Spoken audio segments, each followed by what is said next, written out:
Hello and welcome to another episode of Media MD, where each fortnight we prescribe each other a piece of media that the other person has somehow missed. I am Reuben Morehouse. And I'm Elliot Diebold.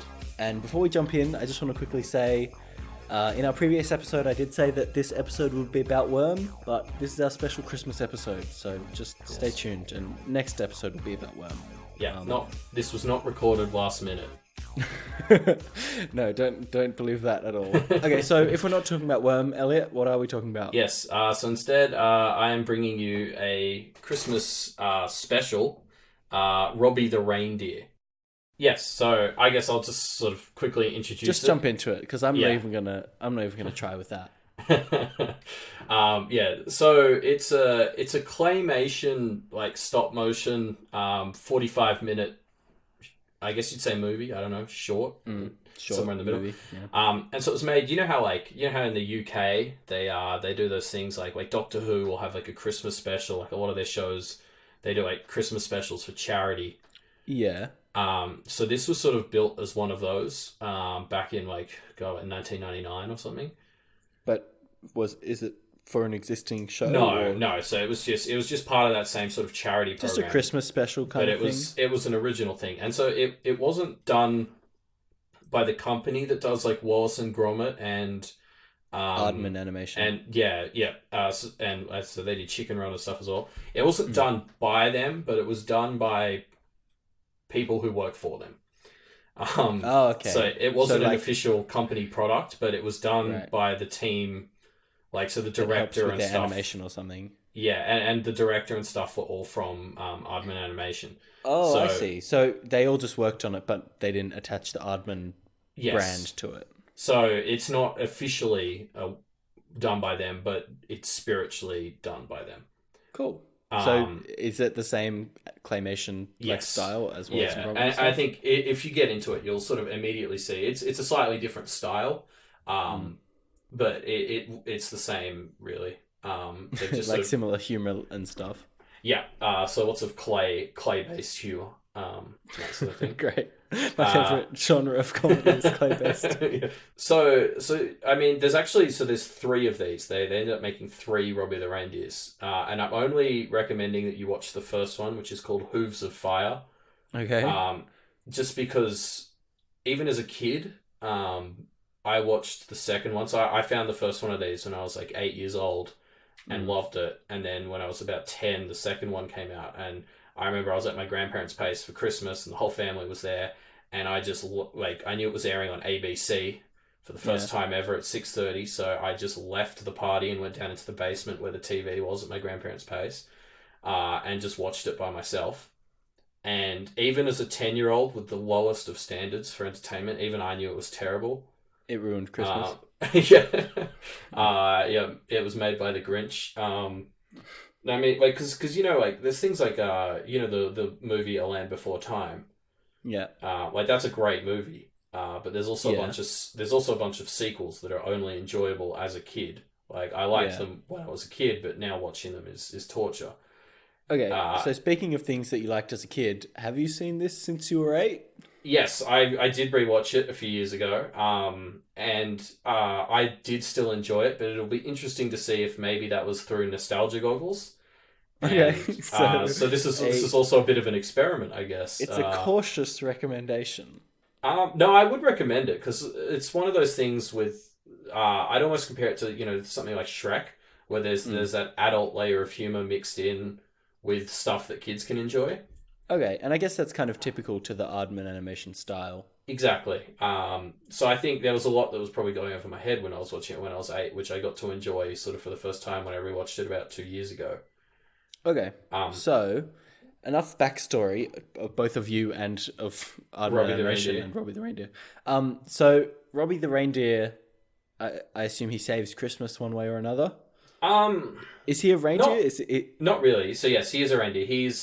He's basically the son of Rudolph the Reindeer, although the name Rudolph is actually never said in the special for copyright reasons, so it's only really implied that he's Rudolph's son. But right. Anyway, so that's everyone kind of knows. Yeah, but it's a recurring joke in the special, which is kind of funny. Because they can never say the word Rudolph. Yes, essentially Rudolph, got really famous when he saved Christmas with his Yeah. big red nose. Yeah, And he's on so, Christmas Quarterly. exactly, and he managed to retire to the tropics. But he's decided that his son Robbie is just sort of this fat, lazy, spoiled kid. So he sends him up to the North Pole and tells him like to train to join Santa's sleigh team. So Right. it's really the story about Robbie trying to get his father's approval.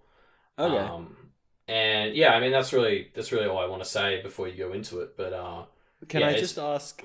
They couldn't use the name Rudolph. Do they have like, I don't know, Donna and Blitzen and whatever yes, as yeah. characters? So when he gets up there, yeah, all those people. So Blitzen is like the head of the sleigh team, Right. and there's like Donna and Vixen and Prancer, Comet, yeah, whatever they're called. and so most of Nixon. them are the sort of main characters, and then Santa's obviously a character. There's some elves. So does it take place at Christmas? It's like the lead up to Christmas. So basically, he has until like just before Christmas to qualify To be for a the proper sleigh reindeer. team. Okay. Okay, cool. So he's kind of like training his body to do this. Yeah, and so he has a nose that has a gimmick, just like his dad. I'm not going to tell you what it is. I'll let you see for It's yourself. gonna be something stupid, right? Yeah, Like his nose farts or something. it's, Maybe not that no, stupid. it's useful, but it's also ridiculous, which is a good combination. A good combination for a Christmas movie. Yeah, exactly. So, yeah, I guess one thing I know you said that we'll go away from the backstory of it, but I just do want to bring up one thing because I didn't realize this until I was doing a bit of prep for this recording session. There was actually a US dub. Oh. So I've only ever seen the British one with the proper British voices. Yeah. But I just found out if you go to sort of find it online or something, you may run into the CBS version, which has like some actual names in it. Like I think like it's like Ben Stiller and stuff. Oh wow. So it's not it's not like it was completely pointless, but the original was also like Robbie Williams, Ricky Gervais, David Attenborough. Oh, okay. So I would say avoid Avoid the US version? one. I haven't seen Okay. it, so I can't tell you for sure that So it's you don't terrible. really know. But it's like the purist in me. Is this story kind of inherently, does it feel kind of Britishy? I wouldn't say so, but it's just I picture all the British accents when I picture this thing in my head, and it just feels like Right. it's part of it. I can't imagine like So if I watch the US version, you think I'm not getting the pure experience? yeah, exactly. It's like I don't know. It's probably like people. It's like the US in-betweeners versus the UK in-betweeners, right? But that wasn't a pure dub. That was like they recast. It may as well. It may as well. They recast everyone to make them sad. I've just pulled up the list here, and so it was the people replacing David Attenborough and Ricky Gervais and Robbie Williams are people like Ben Stiller, Hugh Grant, and Britney. Wait, Hugh Grant is Spears. British. Yeah, Britney but he's in the Spears. American dub, and then Britney Spears is in it. James Huh. Belushi. So Okay. I'd So avoid there is that. pedigree to it, and Britney Spears, but you wouldn't. Yeah. All right, fair enough. I guess I'll stick to the British version. I also don't understand why a dub would have been necessary at all, except to hide the accents. Yeah, I mean, American audiences won't watch British accents in an animated film. It makes no sense. Well, I guess the Brits are always the bad guy in Hollywood films, so maybe they thought little kids would get confused because everyone was evil. Yeah, fair enough. Okay, well, yeah, I'll check it out, and it'll be back in time for Christmas. That's right. Okay. See you then.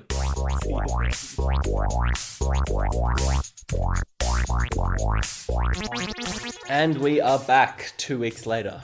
So, Robbie the Reindeer, let's talk about it, huh? I guess we should. But before we do talk about it, I'm just going to give a plot summary. Okay. And that'll probably betray one of the things I want to talk about with it, but let's just see how it goes. So this is about a 45-minute animated feature, right? Mm-hmm.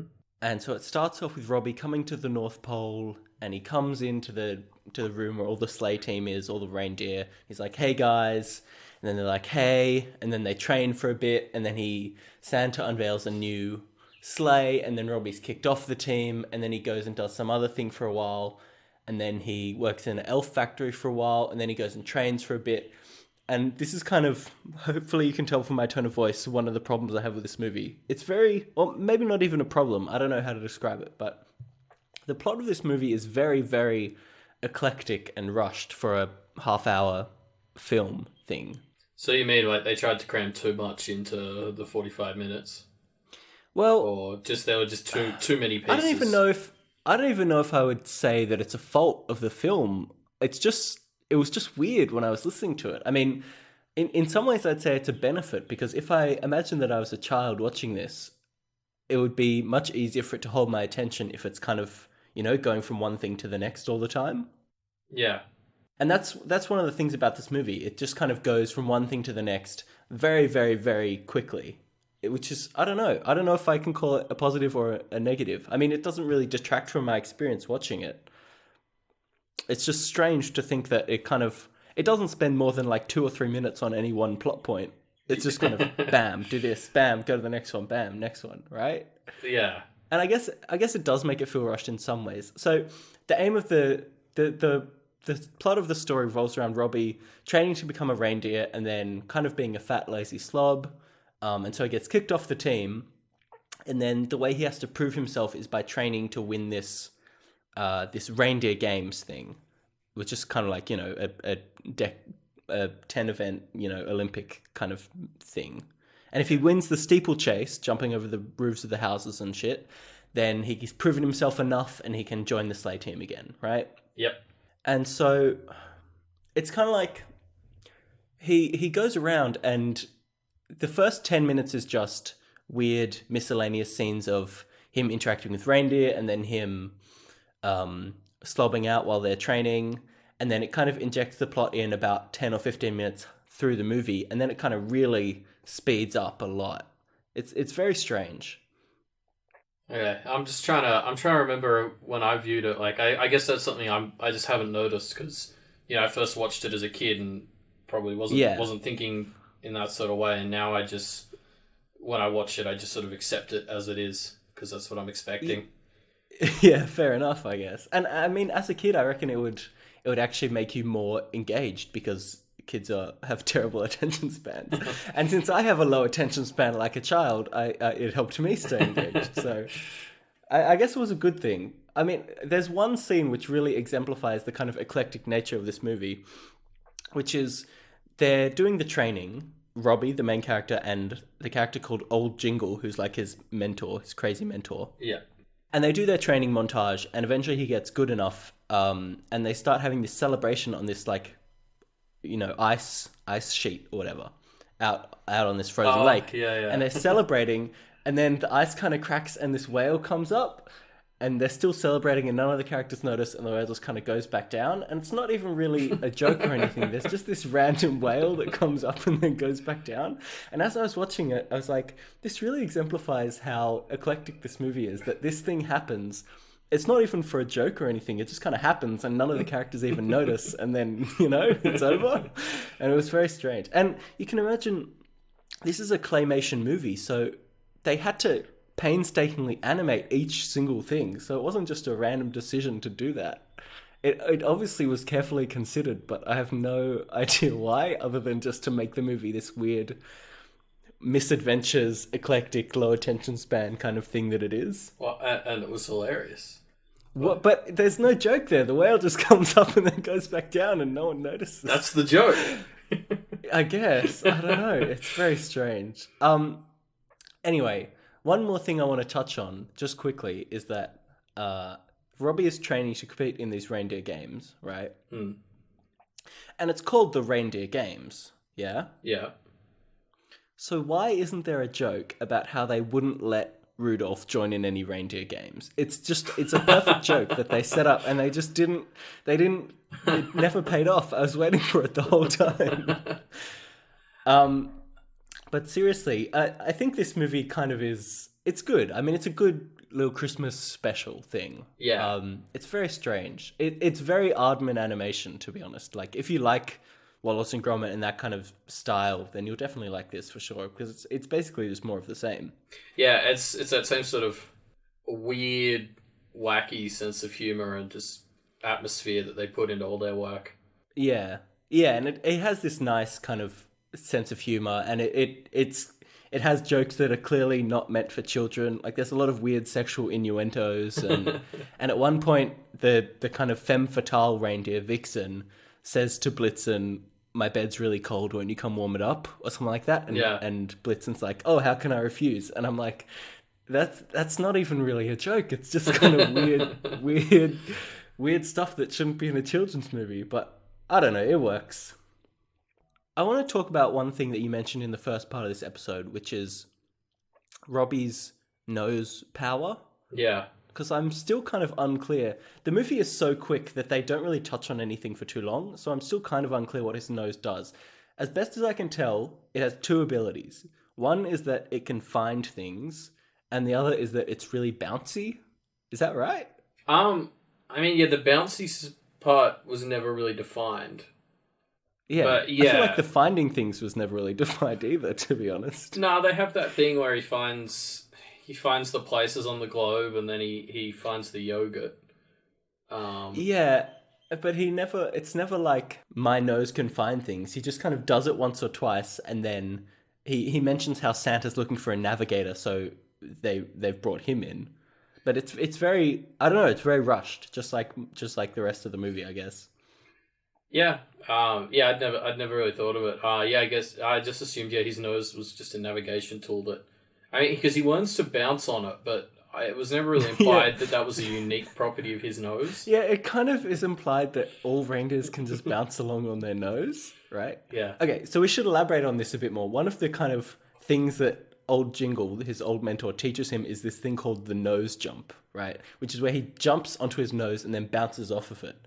And honestly, it's one of the worst special powers that I've ever seen. It's so useless, and he doesn't seem to jump higher or further or quicker than when he's just running or jumping normally. It's very strange, but it's kind of treated as this mighty magical thing. Bizarre. Well, and it wins him the steeplechase in the end. Yeah, it wins him the steeplechase because he jumps over a roof that Blitzen, who is the villain, is holding up. Yeah. Whereas he could kind of just jump over it. I feel like he could probably just jump over it anyway. I mean, he runs in the film. He's running along and Blitzen holds it up and he just runs into it. And he never really even tries to jump over it normally. So I feel like they kind of just needed this nose jump thing to have a purpose, but it kind of didn't. It was very strange.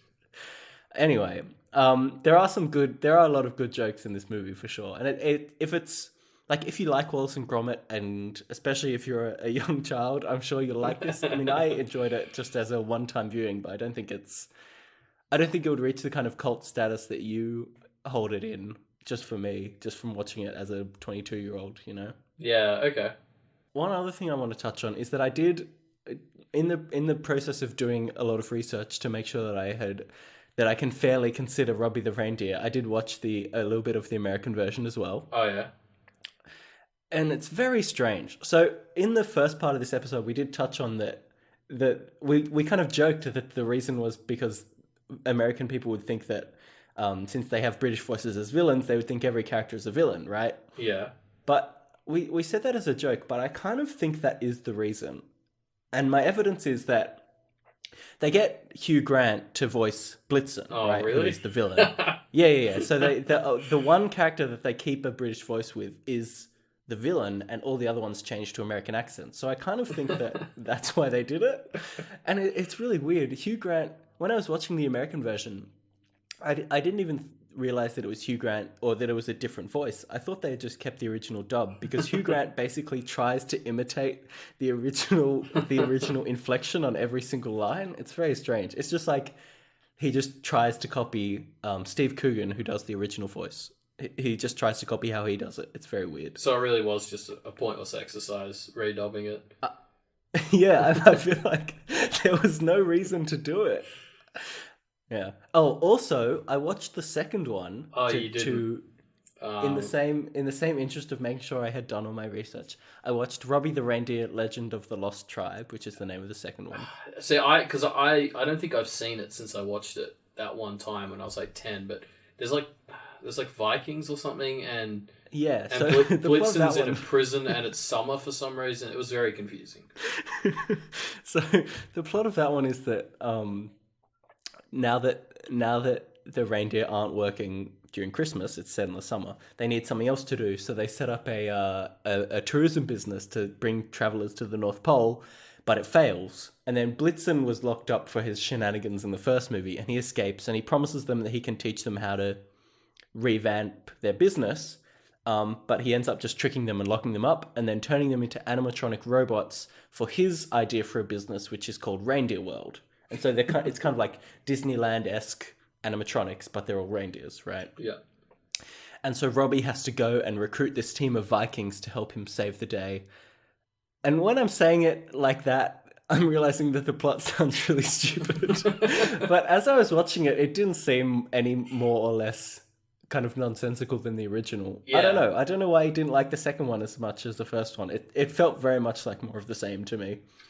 I remember not laughing as much. Like, I remember when I used to watch and rewatch Robbie the Reindeer as a kid, like the first one, Hooves of Fire, and I was just laughing every time. And when I watched The Lost Tribe, I just remember not finding it as funny. Legend of the Lost Tribe. Yeah, so please get it right. This is a serious show we're running here about this 30-minute animated British Christmas special. Yeah, I can see that, but to be honest, if I were you, I would just chalk that down to watching it when you were 8 versus watching it when you were 10 for the first time. I mean, I really didn't feel like there was anything different. It's a narrow window then that you got to get kids into Robbie the Reindeer, I guess. Yeah. Actually, I feel like the second one has more star power, because you mentioned in the first part that that Ricky Gervais and David Attenborough in it, they're not actually in the original Robbie the Reindeer. They're in the second one. They're in Legend of the Lost Tribe. Okay. Ricky Gervais voices a weird penguin, and David Attenborough voices... Well, he does himself. He does kind of the narration over the Reindeer World ride. He's just narrating like, here we can see reindeer, whatever. Okay. That was my David Attenborough impression. Pretty spot on. Yeah. So, I don't know. I mean, I'd imagine that I didn't bother to watch the third one because I felt like it would just be, again, more of the same. But yeah, I feel like if you like the first one, or if you have a 8-year-old child or younger, but not too much older, then showing them this kind of trilogy, I don't think they would care about the second one being not as good as the first one, or I don't know about the third one, but I assume it's the same. Yeah, I haven't seen that one either. Maybe I should give the second one a chance again. Yeah, give it a try now. See how it goes. Yeah, so I guess my kind of final thoughts on it are, it's a bit rushed, but it kind of works to hold your attention span. It's good if you like Wallace and Gromit and that kind of thing. I don't know. If you watch the trailer and you think, yeah, all right, I'd get something out of this, then you'd probably get something out of it. But it's not any more or less than you would expect. It's probably a pretty good Christmas special for children, but I don't know how much for adults. Fair enough. So giving it a number, I would say 6.5 out of 10. All right, that's better than I was expecting. Yeah, all right. So it was a positive experiment. Yes. So I'll publish it in Science Weekly next week. Is that a real journal? Sounds real. Science Weekly. Yeah. They publish all that science every week. Yeah. All right, cool. Well, yeah, 6.5 out of 10. It did pretty good. I would watch it on Christmas and probably no other time. Not an ironic Easter viewing.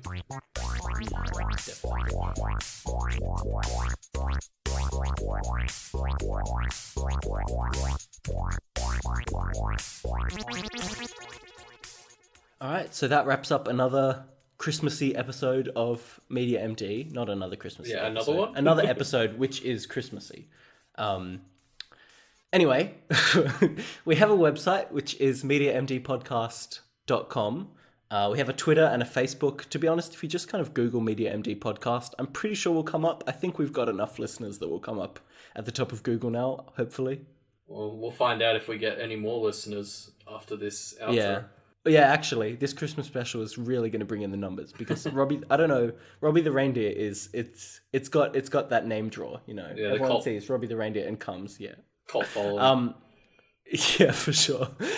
So next fortnight we will be back to our regular schedule and we will be releasing our Worm episode. So make sure you tune in 2 weeks for that.